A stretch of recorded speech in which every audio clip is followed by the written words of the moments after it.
मेरे दिव्य गुरुदेव श्री परमहंस योगानंद जी के ये अमर प्रवचन। निर्भय आत्मा के लिए विचार। गुरु जी समझाते हैं, जब आप जीवन की कठिनाइयों एवं परीक्षाओं से गुजर रहे होते हैं तो प्राय आप विद्रोही हो जाते हैं और आप कहते हैं, ऐसा मेरे साथ क्यों हुआ है, ऐसा मेरे साथ क्यों होना चाहिए। इसकी अपेक्षा आपको प्रत्येक परीक्षण यानी कि आपकी प्रत्येक समस्या को एक कुदाली के रूप में समझना चाहिए, जिसके द्वारा अपनी चेतना, सोचने समझने और अनुभव करने की शक्ति की, पावर की मिट्टी को खोदना है और भीतरी आध्यात्मिक शक्ति के स्रोत को मुक्त करना है।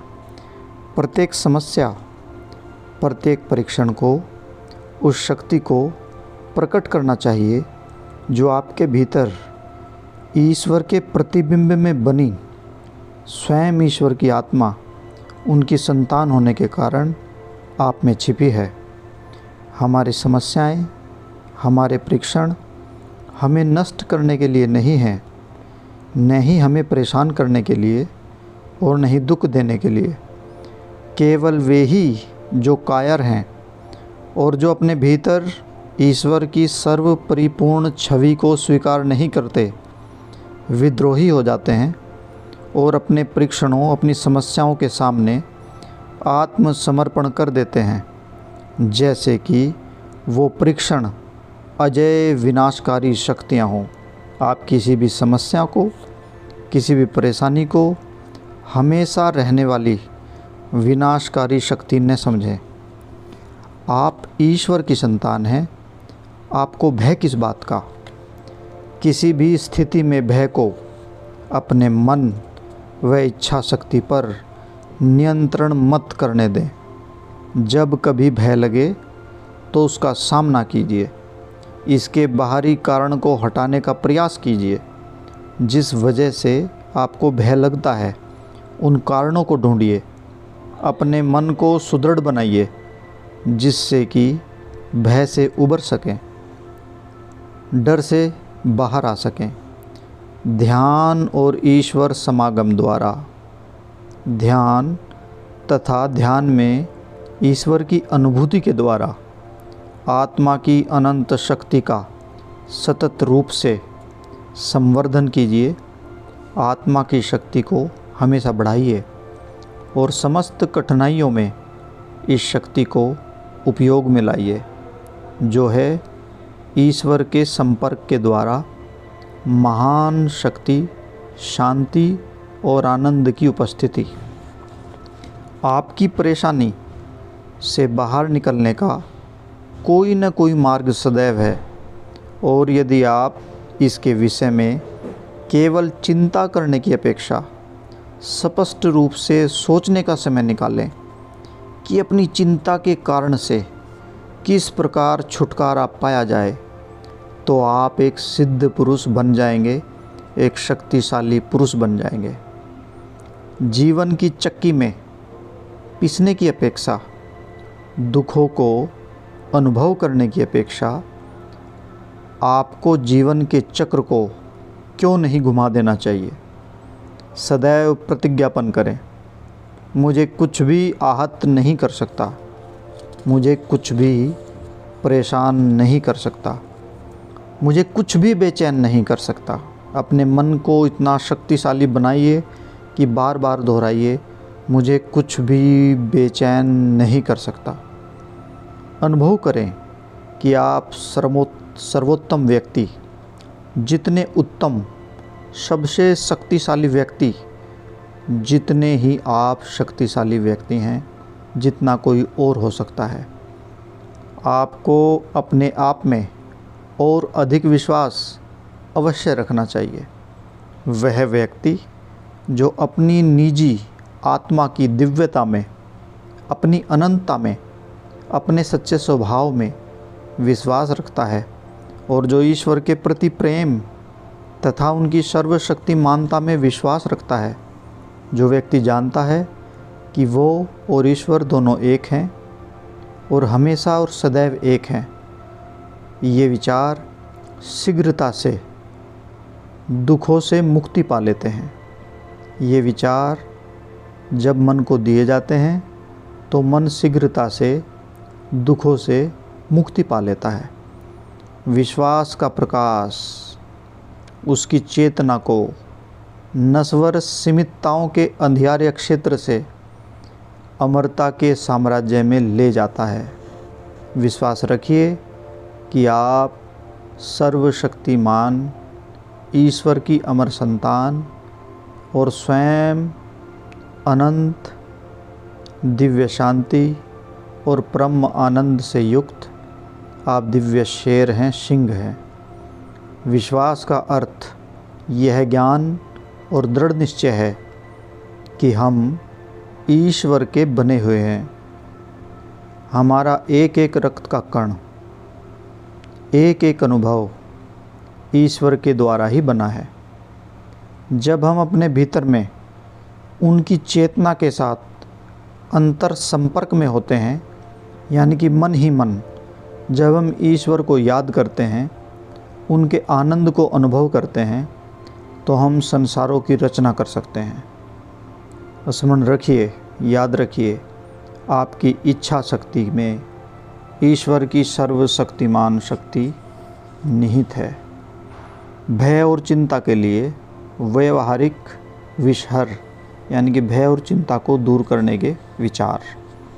बहुत लोग अपनी चिंताओं के विषय में बातचीत करने के लिए मेरे पास आते हैं।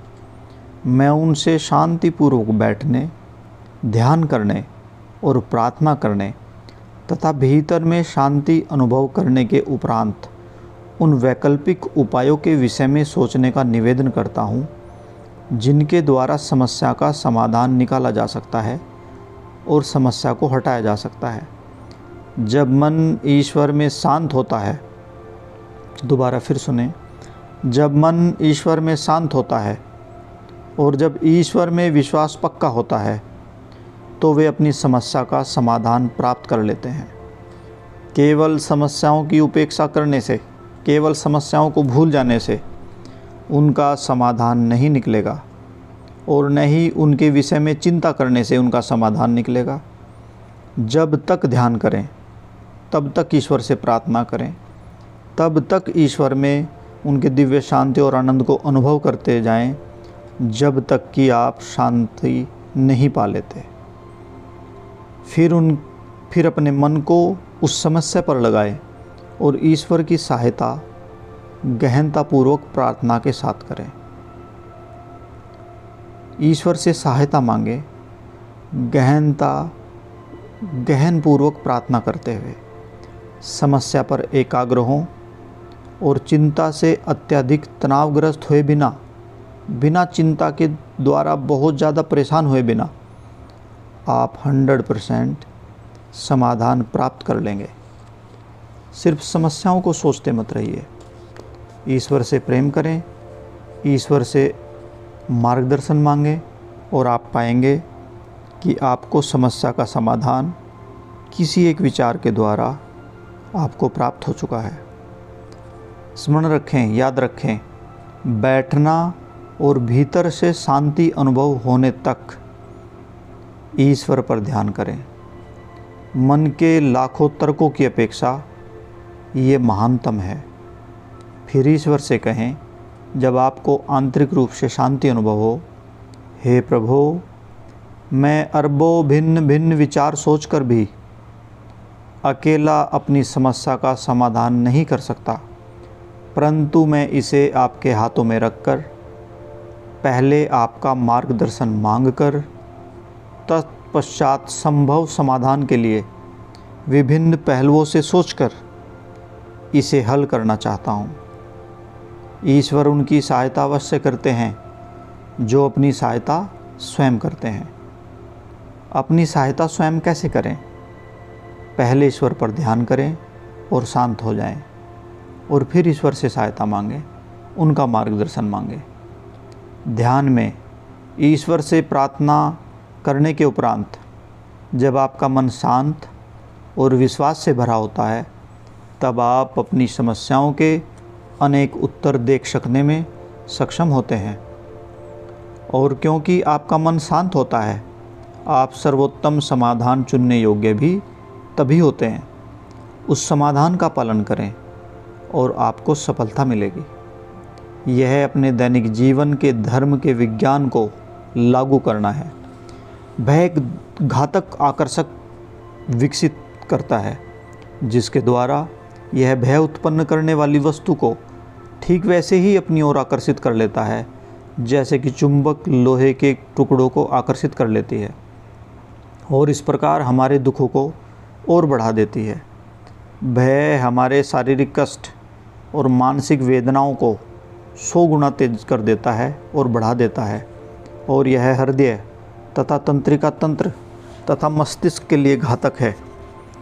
यह मानसिक पहल, साहस, निर्णय, सामान्य बुद्धि, इच्छा शक्ति, संकट को दूर करने के बोध की चेतना को पंगु बना देता है।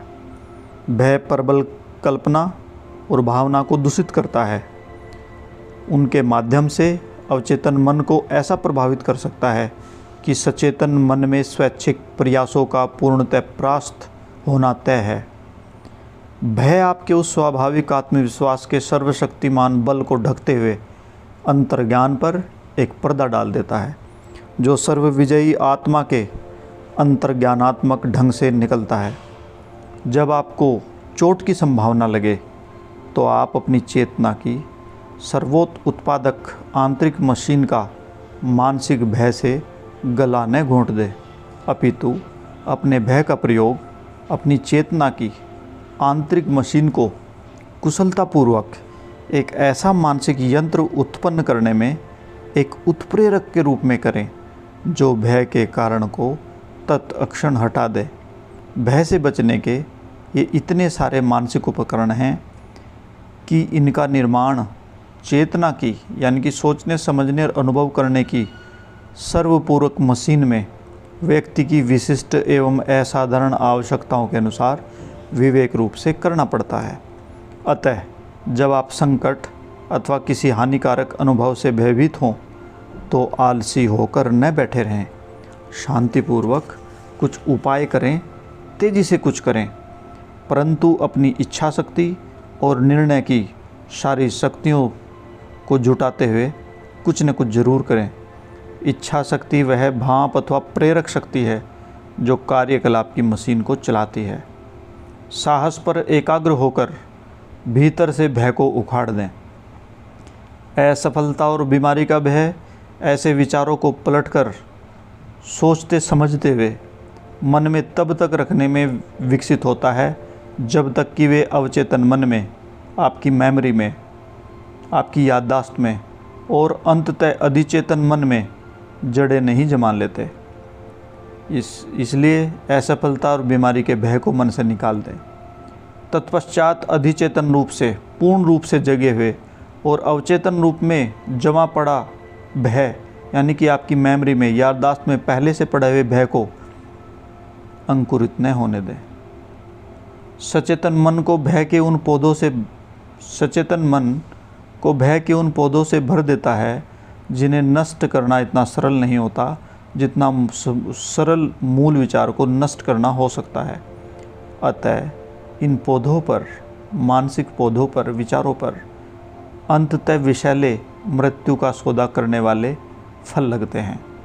यदि आप सचेत इच्छा शक्ति द्वारा बुरे स्वास्थ्य और असफलता के किसी पीछा करने वाले भय को हटाने में सक्षम नहीं होते तो मन तल्लीन करने वाली रोचक पुस्तकों को पढ़कर या हानि रहित मनोविनोद में लिप्त होकर भी अपने ध्यान को हटाते रहें। यानी कि जब लगातार आपकी इच्छा शक्ति कार्य न करे और आपका मन असफलता और बीमारी या दूसरे विचारों पर ही अटका रहे तो कुछ ऐसी मनोविनोद यानी कि कोई ऐसी मूवी देखें, कोई ऐसा विचार करें, कोई ऐसी क्रिएटिविटी करें जो हानि रहित हो। कुछ अच्छी रोचक पुस्तकें पढ़ें ताकि आपका मन असफलता और बीमारी के भय से बाहर निकल सके। तब मन भय को बार बार याद करना भूल जाएगा।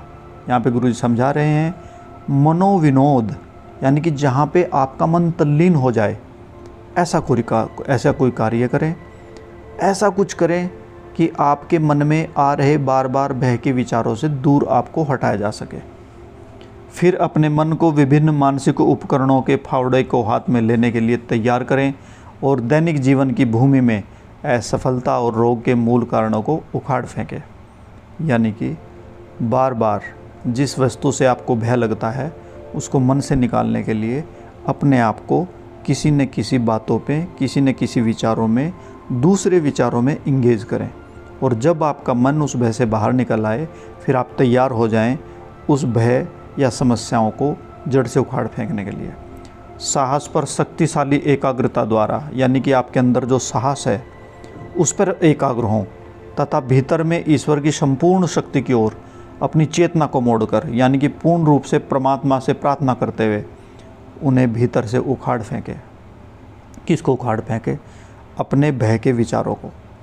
जब आप मनोवैज्ञानिक रूप से भय के नकारात्मक गुण को उखाड़ फेंकने में समर्थ हो जाते हैं तब अपने मन की शक्ति को सकारात्मक उपायों द्वारा समृद्धि और स्वास्थ्य प्राप्त करने में व्यस्त करने हेतु मोड़ दें। जय गुरु जी।